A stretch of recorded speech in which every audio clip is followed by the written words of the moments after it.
Hello dear students, तर आजच्या या व्हिडिओमध्ये आपण मायक्रो ऑर्गॅनिझमच्या क्लासिफिकेशन विषयी माहिती घेणार आहोत।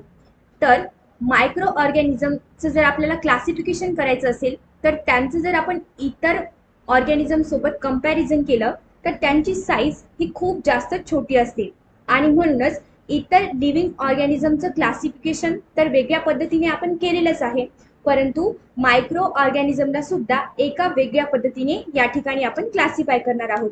तर आता पाहूया लिव्हिंग मायक्रो ऑर्गॅनिझमचं क्लासिफिकेशन।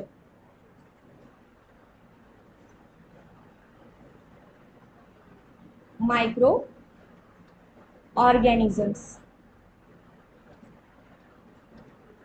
तर मायक्रो ऑर्गॅनिझमला सुद्धा त्यांच्या कॅरेक्टरिस्टिकच्या बेसिसवर दोन ग्रुपमध्ये डिवाइड केलं जातं। त्यापैकी पहिला ग्रुप आहे प्रोकॅरियोट्स आणि दुसरा ग्रुप आहे यूकॅरियोट्स।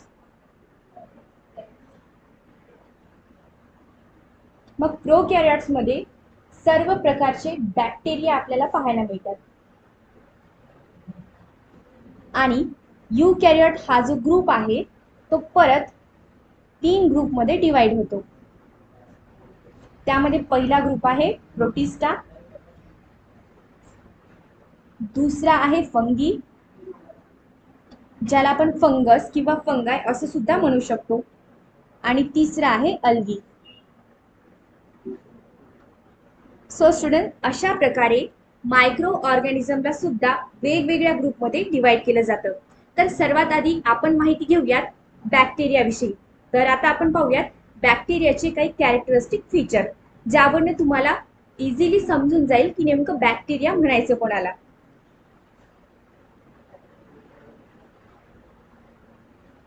बॅक्टेरिया,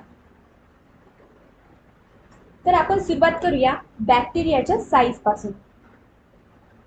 तर मोस्ट ऑफ बॅक्टेरिया जे आहेत त्यांची साईज असते 1 मायक्रोमीटर टू 10 मायक्रोमीटर। म्हणजे बॅक्टेरिया हे साईजमध्ये खूप छोटे असतात, म्हणून त्यांना आपण आपल्या नेकेड आईजने पाहू शकत नाही। मग त्यांना जर पाहायचं असेल तर आपल्याला मायक्रोस्कोपचाच उपयोग करावा लागतो। तर आता तुमच्या लक्षात आलं असेल की बॅक्टेरिया हे साईजने खूप जास्त छोटे असतात, म्हणून त्यांना जर मोजायचं असेल तर आपण मायक्रोमीटर हे युनिट या ठिकाणी यूज करत असतो। हे त्यांचं महत्त्वाचं कॅरेक्टरिस्टिक फीचर आहे। चला तर आता आपण पाहूया बॅक्टेरियाचं दुसरं फीचर।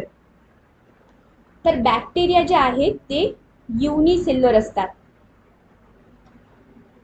मोस्ट ऑफ बॅक्टेरिया जे आहेत ते युनिसेल्युलर असतात, ज्यांना आपण सिंगल सेल्ड ऑर्गॅनिझम असं सुद्धा म्हणू शकतो। म्हणजे बॅक्टेरिया हे सिंगल सेल पासून बनलेले असतात। ओके, त्यानंतर सर्व बॅक्टेरिया हे प्रोकॅरियोटिक सेलने बनलेले असतात। याआधी आपण प्रोकॅरियोटिक विषयी माहिती मिळवली होती। तर प्रोकॅरियोटिक म्हणजे काय, तर असे सेल की ज्यामध्ये न्यूक्लियस हा वेल डेव्हलप झालेला नसतो। तर न्यूक्लियसच्या सभोवताली जी न्यूक्लियर मेम्ब्रेन असते ती सुद्धा या ठिकाणी आपल्याला पाहायला मिळत नाही, किंवा इतर कुठलेही सेल ऑर्गनल्स या सेलमध्ये प्रेझेंट नसतात। अशा प्रकारच्या सेलला प्रोकॅरियोटिक सेल असं म्हटलं जातं।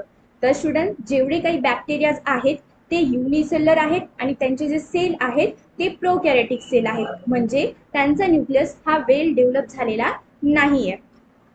त्यानंतरचं तिसरं कॅरेक्टरिस्टिक फीचर आहे बॅक्टेरिया जे आहेत त्यांचं लोकेशन काय असेल, म्हणजे नेमके बॅक्टेरिया आपल्याला कुठे पाहायला मिळतात। तर बॅक्टेरिया हे सगळीकडे पसरले आहेत। फॉर एक्झाम्पल, ते आपल्याला एअर, वॉटर किंवा सॉइल अशा प्रकारच्या कुठल्याही सोर्सेसमध्ये आपल्याला बॅक्टेरिया पाहायला मिळतात, आणि ते एवढे मायन्यूट असतात की ते आपल्या आसपास जरी असले तरी आपण त्यांना पाहू शकत नाही किंवा ओळखू शकत नाही। बट जनरली बॅक्टेरिया हे सगळीकडे प्रेझेंट असतात। त्यानंतरचा महत्त्वाचा पॉइंट आहे रिप्रोडक्शन।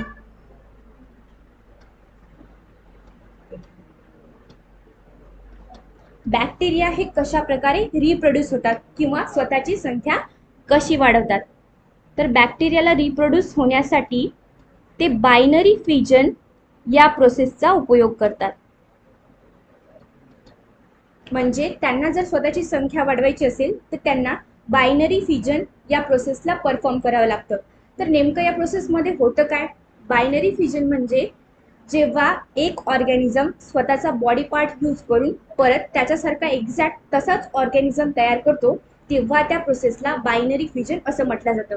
फॉर एक्झाम्पल, सपोज हा एक बॅक्टेरिया आहे, याला आपण नाव देऊया स्ट्रेप्टोकोकस.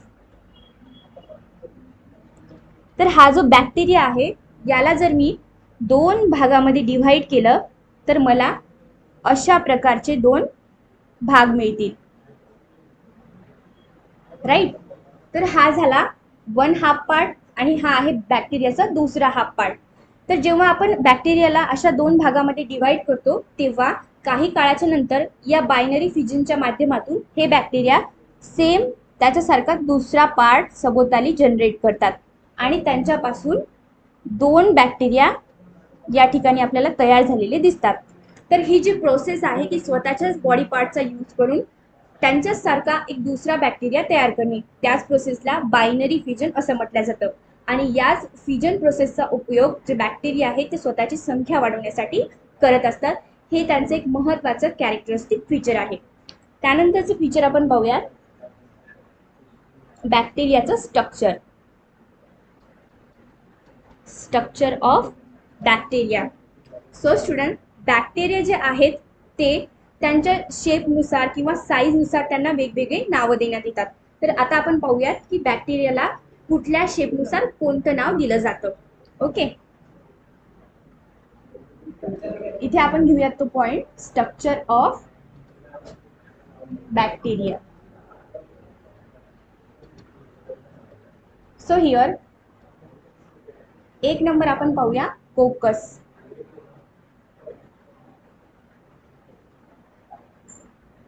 हा जो बॅक्टेरिया आहे किंवा बॅक्टेरियाचा हा जो शेप आहे ते याला सरळ एक डॉट शेप असं म्हटलं जातं किंवा सर्क्युलर शेप म्हटलं जातं.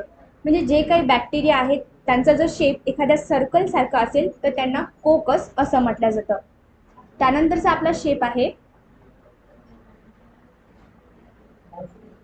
Cocoa bacillus. तर इथे आपल्याला अशा प्रकारचा शेप पाहायला मिळतो, just like a small tablet. म्हणजे एखाद्या छोट्याशा गोळीसारखा आपल्याला इथे शेप पाहायला मिळतो. अशा प्रकारचा जर बॅक्टेरिया कुठे आढळला असेल तर त्याला कोको बॅसिलस असं म्हटलं जातं. त्यानंतरचा आपला शेप आहे विब्रियो. यामध्ये समवॉट अशा टाईपचा शेप आपल्याला पाहायला मिळतो, जस्ट लाईक अ कॉमा. जेव्हा आपण एखादं राईटअप करत असतो किंवा एखादा एसे वगैरे लिहित असतो तर त्या लाईनमध्ये एखादा पॉज दाखवण्यासाठी आपण कॉमाचा उपयोग करतो. सेम त्याच पद्धतीने हा शेप आहे ज्याला कॉमा शेप असं म्हटलं जातं. तर अशा प्रकारचा बॅक्टेरिया जर आपल्याला आढळला तर त्याला विब्रियो असं म्हटलं जातं. त्यानंतरचा शेप आहे स्पायरिलम.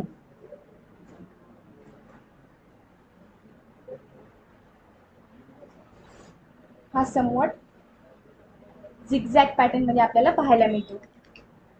एखाद्या स्प्रिंग सारखा या बॅक्टेरियाचा शेप असतो. असा शेप जर असेल तर त्याला स्पायरिलम असं म्हटलं जातं.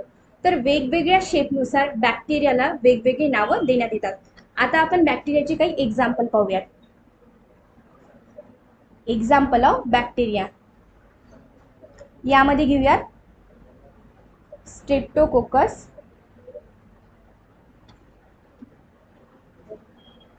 निमोनिया. हा एक बॅक्टेरियाचा एक्झाम्पल आहे. त्यानंतर दुसरे एक्झाम्पल आहे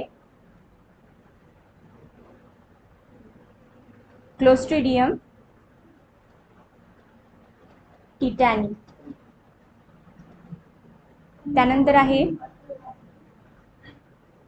क्लोस्ट्रिडियम बॉट्युलिनम. त्यानंतरचे एक्झाम्पल आहे विब्रियो कॉलेरी. नंतर फिफ्थ एक्झाम्पल आहे